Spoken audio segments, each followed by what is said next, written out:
अस्सलाम वालेकुम, मैं हूं फैसल इकबाल और आप देख रहे हैं the spirit science academy official. हम यहां फ़र्स्ट ईयर मैथमेटिक्स का टॉपिक रियल नंबर पढ़ रहे थे, जिसमें आज हमारा टॉपिक होगा रिकरिंग डेसिमल्स और नॉन रिकरिंग डेसिमल्स। इससे पहले हमने 2 वीडियोज़ इस टॉपिक की अपने यूट्यूब चैनल पे हम अपलोड कर चुके हैं। उसका लिंक आप इस वीडियो का डिस्क्रिप्शन में देख सकते हैं। तो आइए चलते हैं आज के लेक्चर की तरफ। रिकरिंग डेसिमल्स, यहाँ अब पढ़ेंगे रिकरिंग डेसिमल्स। रिकरिंग डेसिमल्स को रिपीटिंग भी कहते हैं, रिकरिंग डेसिमल्स को पीरियोडिक भी कहते हैं। रिकरिंग डेसिमल्स, रिपीटिंग और पीरियोडिक डेसिमल्स आर डेसिमल्स, ये ऐसे डेसिमल्स हैं डैट रिपीट, जो अपने आप को रिपीट करते हैं, अपने आप को दोहराते हैं दी सेम नंबर, एक नंबर को और pattern with no end. Recurring decimals ऐसे डेसिमल्स होते हैं जो अपने आप को रिपीट करते हैं, अपने आप को दोहराते हैं। वो नंबर्स का एक नंबर भी हो सकता है, वो एक नंबर का ग्रुप भी हो सकता है। इस पैटर्न से वो अपने आप को रिपीट करेंगे।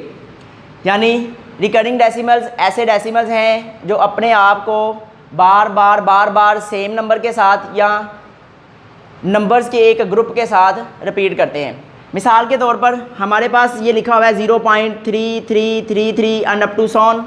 ये ऐसे पॉइंट्स हैं, ऐसे डेसिमल्स हैं, ये देखें पॉइंट के बाद अपने आप को एक ही नंबर बार बार अपने आप को रिपीट कर रहा है।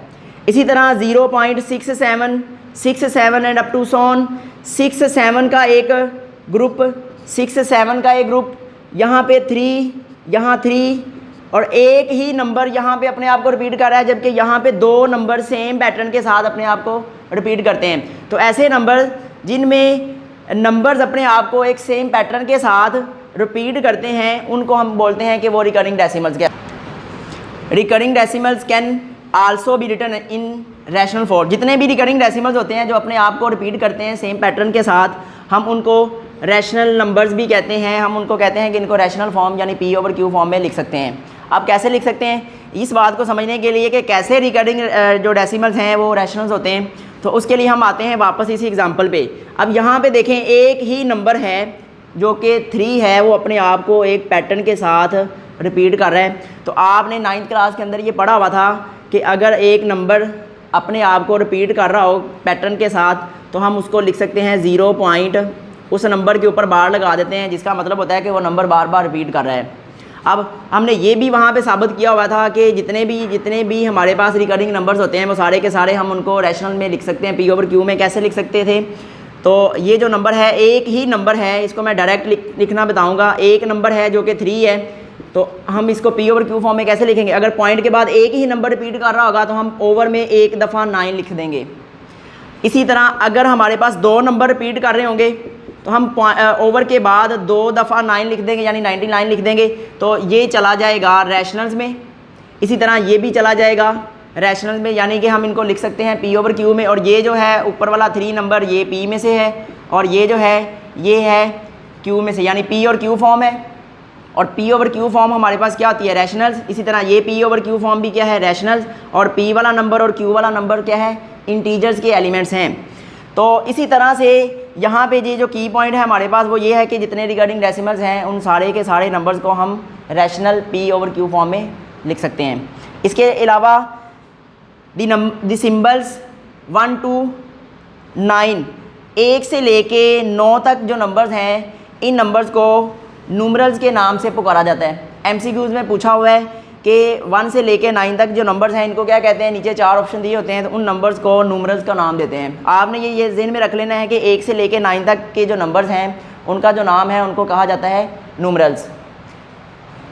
Non repeating decimals are decimals, ये ऐसे डेसिमल्स हैं डैट डज नॉट रिपीट, जो अपने आप को रिपीट नहीं करेंगे। द सेम नंबर, एक ही नंबर जो रिपीट नहीं कर रहा होगा, और पैटर्न, यहाँ हमारे पास नंबर्स का एक पैटर्न या नंबर्स का एक ग्रुप विद नो एंड,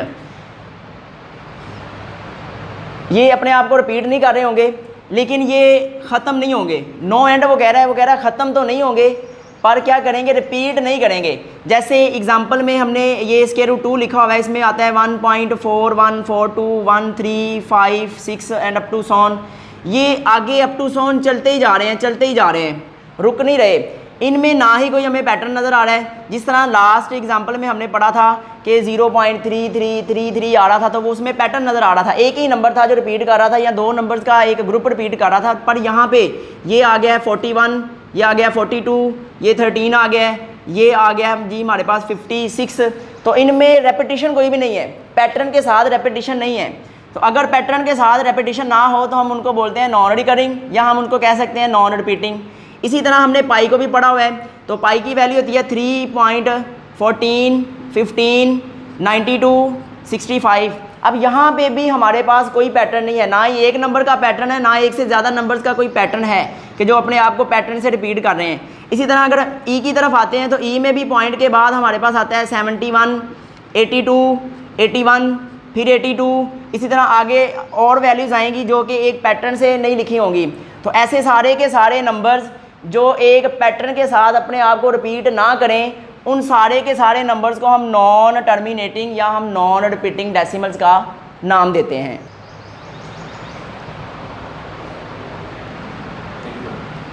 अच्छा, अब कीवर्ड में देखते हैं नॉन रिकरिंग और non repeating decimals are also known as irrationals. जितने भी नॉन रिकरिंग डेसिमल्स होते हैं या नॉन रिपीटिंग डेसिमल्स होते हैं वो सारे के सारे इरेशनल होते हैं। कैसे इरेशनल होते हैं? जैसे अगर यहाँ पे ऊपर 3 एग्जांपल्स हमने लिखी हुई हैं, यहाँ पे हमें कोई पता नहीं चल रहा कि ये कहाँ पे जाके ख़त्म हो रहे हैं, ये कहाँ पे जाके ख़त्म हो रहे हैं, ये इसके बारे में हमें कोई भी आइडिया नहीं है। तो अगर हमें कोई आइडिया नहीं है तो हम पॉइंट ख़त्म कर ही नहीं सकते। अगर हमें पता हो कि ये फाइनाइट डिजिट्स हैं तो फिर तो हम पॉइंट ख़त्म कर लेते हैं। अब यहाँ पर तो हमें पता ही नहीं है कि ये अप टू पॉइंट के बाद कितने डिजिट्स तक ये चल रहा है, तो अब यहाँ पे पॉइंट नहीं ख़त्म हो सकते। अगर पॉइंट ख़त्म नहीं हो सकते तो इसका मतलब है फिर ये इरेशनल्स कहलाएंगे, या हम इनको कह सकते हैं कि इरेशनल नंबर्स हैं। की पॉइंट में देख लेते हैं, एवरी नंबर ग्रेटर देन 1 से बड़े जितने भी नंबर्स होंगे हैज़ एट लीस्ट 2 फैक्टर्स, उनके कम से कम 2 फैक्टर्स होंगे। 2 तो होंगे कम से कम, लेकिन 2 से ज़्यादा भी हो सकते हैं, 2 से कम नहीं होंगे। एवरी नंबर ग्रेटर देन 1 से बड़े जितने भी नंबर्स होंगे एट लीस्ट 2 फैक्टर्स, वो लाजमी तौर पे 2 फैक्टर तो रखेंगे, 2 तो रखेंगे, उससे ज़्यादा भी हो सकते हैं पर कम नहीं होंगे। मिसाल के तौर पर हमारे पास ये जो 2 है, अब ये जो 2 है, 2 1 से बड़ा नंबर है। अब देखें इसके कितने फैक्टर बन सकते हैं, एक 2 भी बन सकता है, एक 1 भी फैक्टर बन सकता है, यानी हम लिख सकते हैं ना इसको ऐसे 2 1 दा 2। इसी तरह अगर हम 3 की बात करें तो 3 नंबर भी 1 से बड़ा है, तो इसके कितने फैक्टर बन सकते हैं, इसको भी हम लिख सकते हैं 3 1 दा 3। इसी तरह और ले लें 4, एक नंबर ले लें, इसके भी कितने फैक्टर बन सकते हैं, 2 2 दा 4 भी कह सकते हैं, और 4 1 दा 4 ये भी कह सकते हैं। तो इसके कितने फैक्टर बन सकते हैं, इसको भी हम लिख सकते हैं 3 1 दा 3। इसी तरह और ले लें 4, एक नंबर ले लें, इसके भी कितने फैक्टर बन सकते हैं, 2 2 दा 4 भी कह सकते हैं, और 4 1 दा 4 ये भी कह सकते हैं।